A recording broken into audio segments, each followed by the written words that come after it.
Hello, my name's Gigi, and I'm going to talk about a taster of game theory. So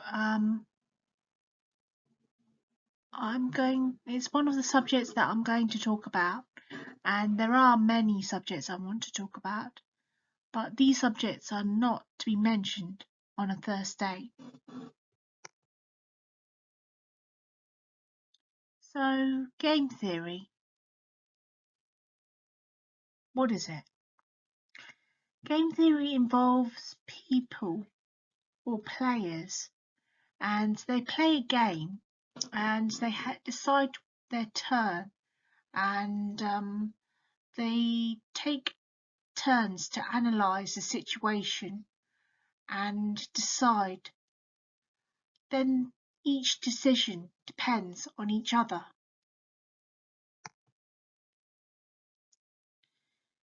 Each player makes a decision by taking into account the other player's decision.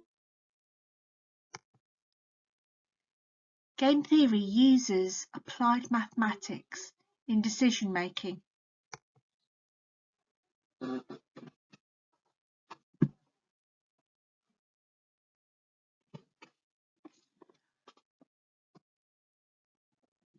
And here is a reference, and I hope they don't mind me using it. I've used Britannica.com.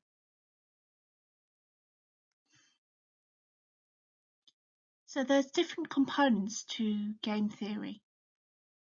One of the components is a player, and this is the person who makes a decision and makes an action. The action is usually a choice of a player. So in the mind of a player, they formulate strategies, and this is based on the rules of the game. There is a component, and it's the outcome of the decision of each player, and it's known as the payoff. And here are some references I hope they don't mind me using from quickmba.com and investopedia.com.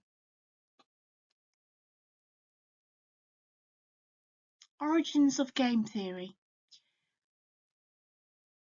It's originally a branch of applied mathematics, and you can apply the mathematics to fields such as economics, political science, and psychology.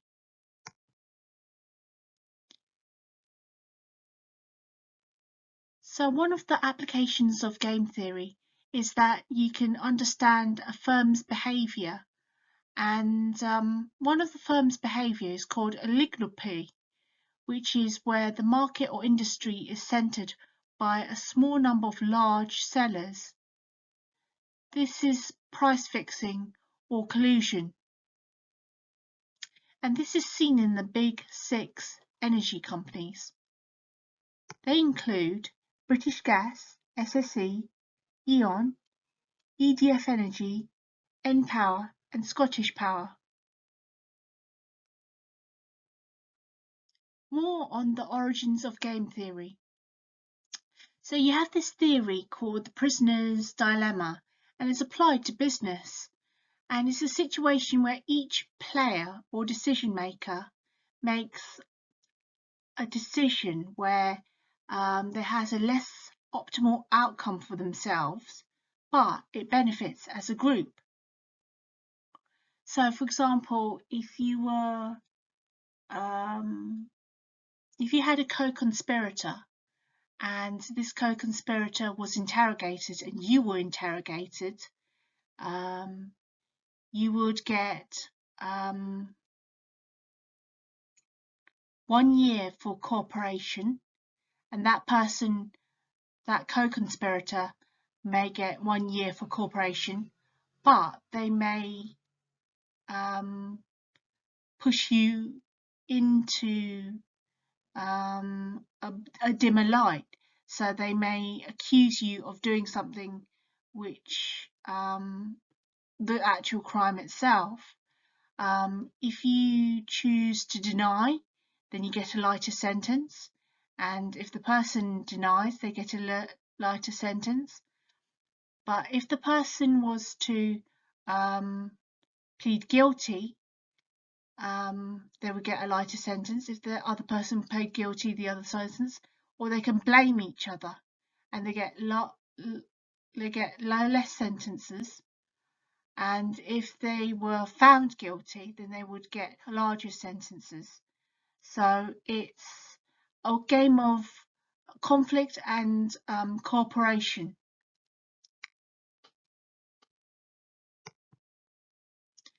Coca-Cola and PepsiCo, they are rival companies, and they produce a fizzy drink. They cut their prices of fizzy drink. So Pepsi cuts their fizzy drink prices, and Coca-Cola follows suit. And this gives you a less than optimal outcome for themselves, and it decreases their profit margins, and this is to retain their market share, so they benefit as a group. There are mathematical models for conflict and cooperation forces, and this is what game theory is about. It's about business competition, bargaining, auction bidding, voting, and collusion. Here are some references. I've used Bangajol, Yale University, Maths University, Math World and Investopedia, and Oxford Bibliographies. So, there are some advantages and disadvantages of game theory. I will name you one advantage and name you one disadvantage. So the first advantage is that game theory creates a mathematical framework for predicted outcomes, and those predicted outcomes depend on a course of action. So with these predicted outcomes, the managers and leaders can then plan price, they can product launch, and they can do it in the form of marketing campaigns. A disadvantage of game theory. One disadvantage is that it's based on assumptions. So players will behave logically and rationally, but often this is not the case. And here are some references: Emporium and e-finance management. So the current date that I'm with is my boyfriend, and my boyfriend likes to play pattern-based board games. For example, Azul Summer Pavilion. Azul is an abstract strategy board game designed by Michael Kriesling. It was released in 2017, part of the Plan B games. It's based on Portuguese tiles called azulejos. In Azul, players collect sets of similarly tiled tiles and place it on their player board in order to win. My boyfriend takes and deprives me of the winning colours, and usually those which I don't really want in the round, and I'm dumped with these colours and I get minus points. One fascinating fact. Game theory is a study of how we make decisions. It is the formal study of conflict and cooperation. So it's used in world politics, it's used in psychology, it's used in business, it's used in economics, it's used in sports psychology. It's used everywhere which involves competition.